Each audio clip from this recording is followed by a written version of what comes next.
This summer, the 3million conducted a research project about young Europeans by young Europeans. The project was supported by the Mayor of London Citizens-Led Engagement Programme, which aims to strengthen connections with communities whose voice in public policy is underrepresented.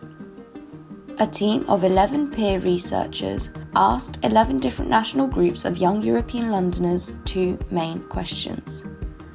What are their main concerns regarding their rights in the UK given the Brexit context? How can young Europeans be more involved in their local communities to strengthen their voices in policy making? The project focused on young Europeans aged between 16 to 30 years old from the following nationalities: Slovak, Romanian, Bulgarian, Hungarian, Dutch, Danish, Latvian, Swiss, Belgian, Albanian and Greek, with a particular emphasis on three socio-economic groups who are often not heard from in politics: those in low-paid work, those with caring responsibilities, or those in college. 600 hours of fieldwork were conducted, 18 different focus groups were held, and over 300 pages of transcript were created.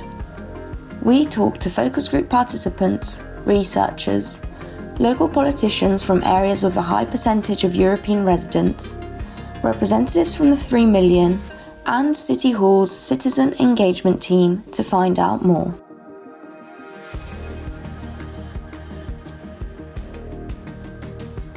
The most surprising was that in groups that were having the same characteristics of people, some were very informed, some were very not informed, and they were coming from the same background, so sometimes they were just trying to understand why they would receive that information that other people are not receiving. One of the things that surprised me, which I tried to not look surprised at it, is that one of the people today didn't know about the settlement scheme, and it's been out there for many, many months. So this highlights how there is a problem with information reach, and it's going to be very important to solve that, because it's going to be like one more year until the deadline. The most surprising thing that I found out from the focus groups was that a lot of people, Romanians, they don't actually know about settlement, how they should apply, and what kind of things are bringing this settlement for them. And at the same time, they were not like really interested into this Brexit or actually politician and politics and all these kind of things. Most of them, not all of them, but most of them, they were actually interested into having a nice peaceful life here in London, in UK. Were you all aware of the settlements? I was not actually. You were not? No. Settlement scheme. I don't know exactly what the deal is. I'm still in the dark. Do you think there's enough support at the local level on this settled status advice? Yeah, in word, no. I think there definitely needs to be more information, and it probably needs to be in the languages and through services which European groups access. I think the problem with the settled status scheme is there's a couple of things. So firstly, I think there's a question about how you engage those who just typically wouldn't go out their way to look for the scheme and also the information in relation to it. Because they would have lived here for a long time, or their parents would have lived here, so they just would have assumed that they wouldn't have had to have done that. Secondly, I think also the scheme also others European citizens. I don't see why we have to kind of categorise European citizens who've been contributing. They're not just European citizens, they're Londoners or they're UK, like in my opinion, they're just one of us. So as a local authority, basically, it's essentially replicating the message that Sadiq is giving to people, which is London's open, London's your home, everyone belongs here, regardless of who you are and where you're from, and we're trying to replicate that message in Redbridge, providing advice from the council wherever we can. But obviously there's only so much advice we can give, because to this day you need an Android to apply for it, right? The Home Office isn't really pulling its weight, and we don't have control of the immigration aspect of governing the UK, so there's not much we can do beyond providing people with advice. And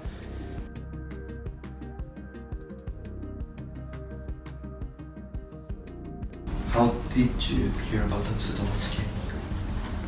I think I found out about it via Facebook, because there's this Facebook group called I'm Dutch and living in the UK, and I think it went around there. And they had a discussion about it? Or? Yes, there have been quite some discussions about it, yeah, whether you should or shouldn't apply.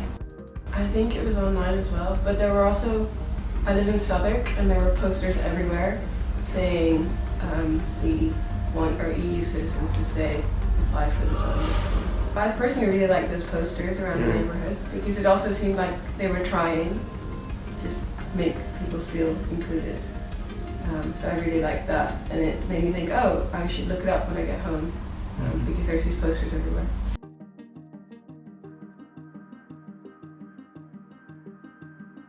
most people aren't bothered about applying for settled status. They're either just procrastinating, I'll do it later, or they're saying, I'm not bothered, whatever happens, happens, I'll go back if I have to. Which is really sad and dismal, but the real issue here is people really need to apply for it and get it done. I thought like at least 50% of them, they would know about this settlement. Some of the respondents, they heard from news or from their colleagues at work about settlement, but they actually weren't that interested into applying right now. So they knew they have to apply by December 2020, but they were like, okay, we're gonna see if it's going to happen or not. Because the thing is, this Brexit is happening and it's not happening. Because they're seeing at the news that some of the politicians, they're saying it's going to happen in 31st of October, some don't. So they are basically waiting to see if it is to happen, and probably they will apply, of course, if they want to stay here.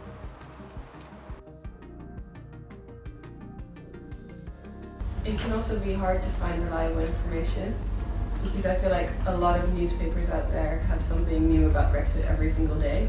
It changes all the time, and it's tricky to find a place where, you know, they'll just tell you exactly what's happening.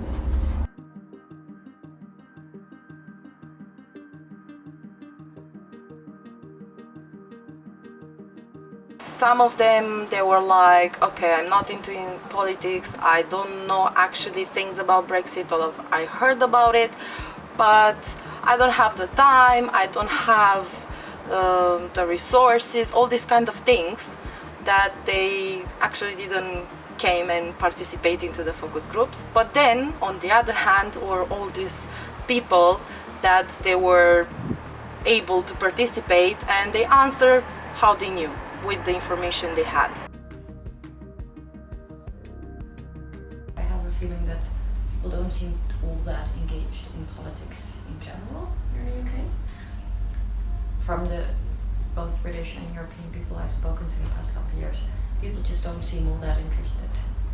I think in a general sense it's more about engagement, and it's probably a lack of engagement from local authorities, political parties, whether it's Labour, Conservative, Lib Dem.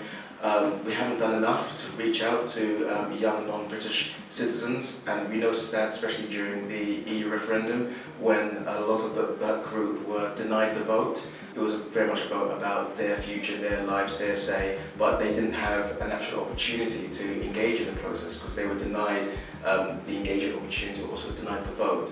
But since then, I think local authorities, especially in London, we necessarily don't do enough to reach out to those groups and those communities. Some local authorities do a lot better. They have cultural days, they have festivals, but others, more generally, they don't do that enough. I think you can vote for your local council. I've done that. It doesn't feel like that has as much of an effect as anything else does. I don't really feel like I have a way of making my voice heard.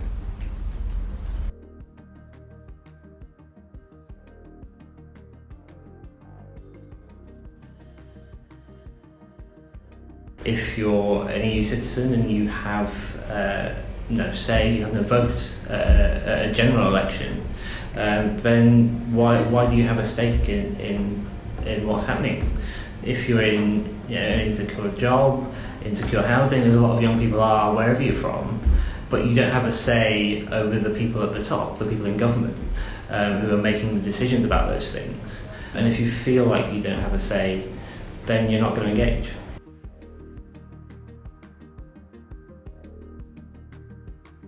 Following the referendum, what I've noticed is because there's been a spike in xenophobia, in Islamophobia and hate crime, there's been a much more of an interest overall from immigrant communities, European communities, BME communities, in the way their lives have been affected following that referendum result. And I think now, for many communities, and particularly for young people, they've taken a far greater interest in politics, the way it shapes their lives, the way it affects their lives and the decisions that they make. And for me, I think now, whilst we saw a couple of years back that there was less of an interest, there is gradually an increasing interest in going forward and getting young Europeans involved in British politics. At the end of the day, I think everyone is political. Whether it's party political or not is a different thing. And different people take different ways in which they get engaged with politics. I think a lot of EU citizens do not understand that whilst they cannot vote for the national elections, they can vote for the local elections. And so this is one of the big problems over here is this, that people don't understand. If you're a European citizen, you can vote for the local elections. You can also vote for the assembly elections. But you can't vote for the Westminster elections. So I think there is a need to kind of also educate people that this is what needs to happen, this is how you learn, this is how you get involved. Obviously at a local level, EU citizens in particular do have a vote, and they do have that voice, and for the mayor as well. And I think that's where we can make the real difference in terms of showing people that as much as the national picture may feel hostile, if it feels like your future is being put at risk by the people at the top, actually there is still a place you can have that voice, and you can have people, hopefully like me and like others, hopefully across the political spectrum, that can shout for your rights and for your future.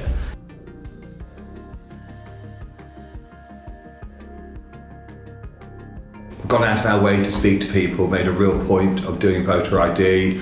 Last year we wrote to every EU national, reminding them of their right to vote and urging them to exercise their right to vote. Being a council in Brent, which has such a high number of EU nationals, politically you can't ignore that vote, yeah?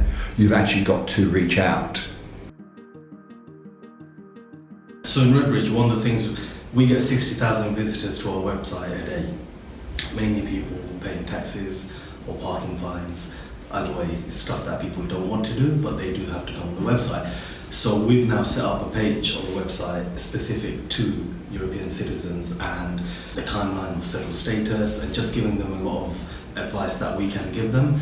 We're also working with City Hall here, basically, because now the Mayor of London's got a surgery for European citizens. They can seek advice on how to seek settled status and just clarity on the immigration stuff.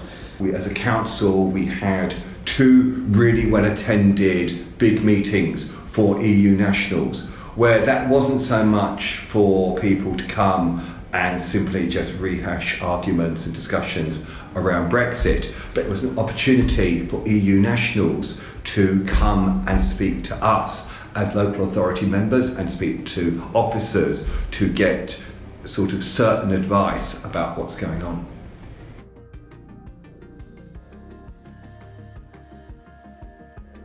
We have a very big Eastern European population over here living in Newham, but none of them are represented in the council.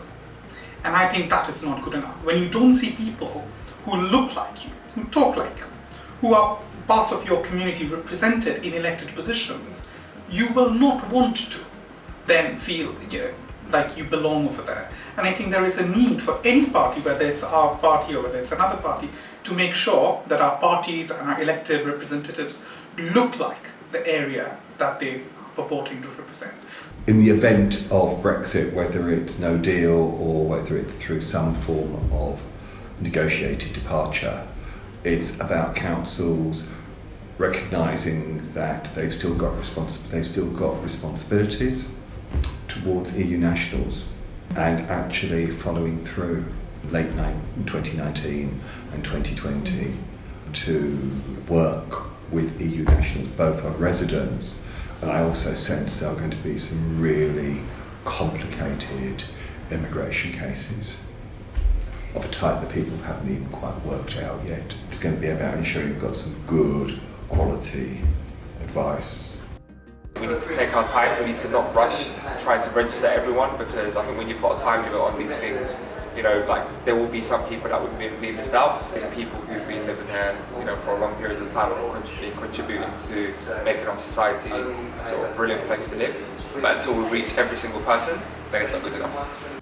Make it clear to younger people, whether that's through universities or schools, that young people actually do have a voice. So if somebody from the council comes and speaks to young people and says like, hey, these are steps you can take, these are meetings you can attend.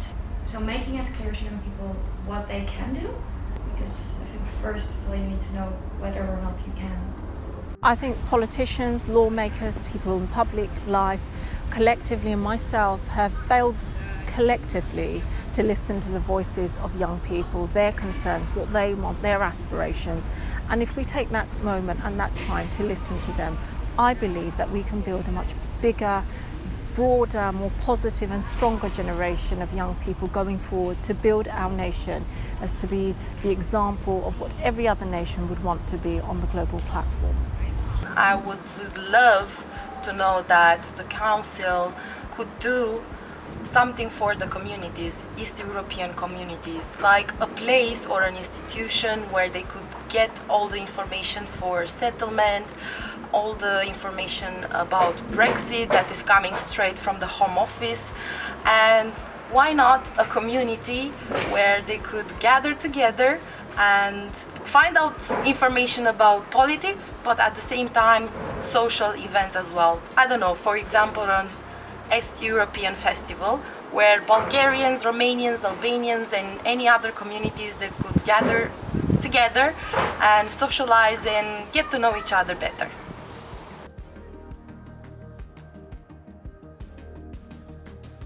My message to young Europeans is please don't feel apologetic about demanding your rights.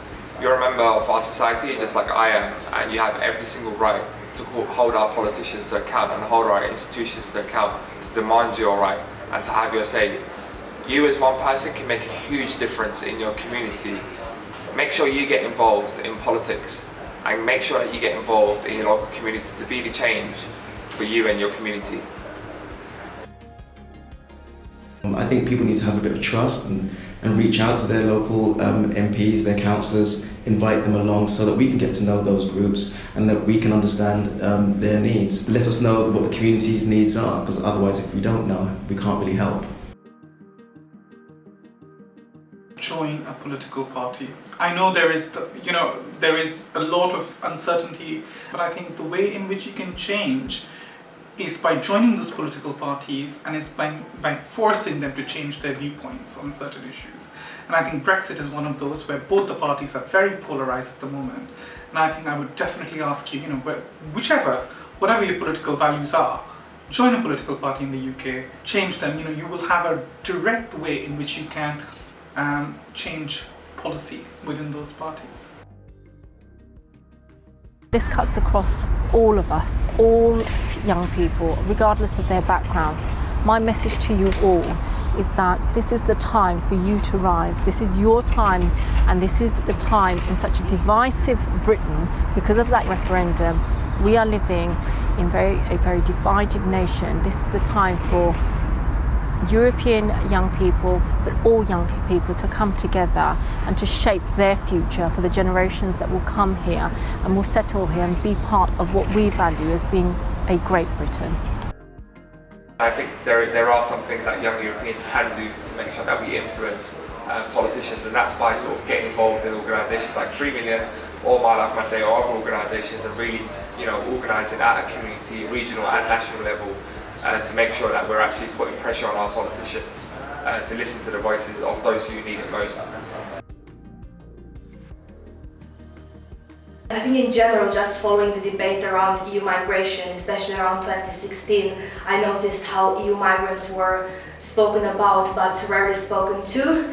And I think that was really problematic because you often have those panels discussing on the BBC, for example, about what happens to EU migrants after Brexit, and they will all be like, well, experts in the field, but none of them would be actually an EU citizen.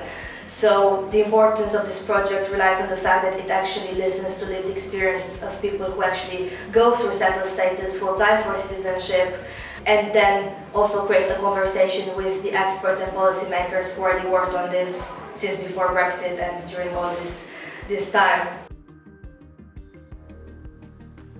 We're really excited about the findings from the Young Europeans Citizen-led Engagement Programme, because here at City Hall we're really keen to amplify the voice of groups who are less heard, and young people often fall into this category. Also, the Young Europeans are obviously focusing on EU citizens and thinking about the uncertainty of Brexit and what that has meant for them and how that has made them think and feel about being in London, and understanding that is very important to us and our work because they're key parts of London's diverse communities and societies. So actually having the opportunity to hear directly from those young people who've been impacted by something like Brexit is going to be really important for us in understanding how we can move forward in supporting them.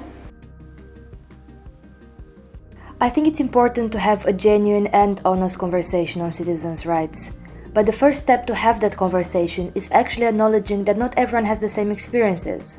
It's not simply a case of praising the EU settlement scheme or disagreeing with it completely. People have a variety of experiences in the middle, and we have to listen to those experiences if we're serious about making any changes for the better.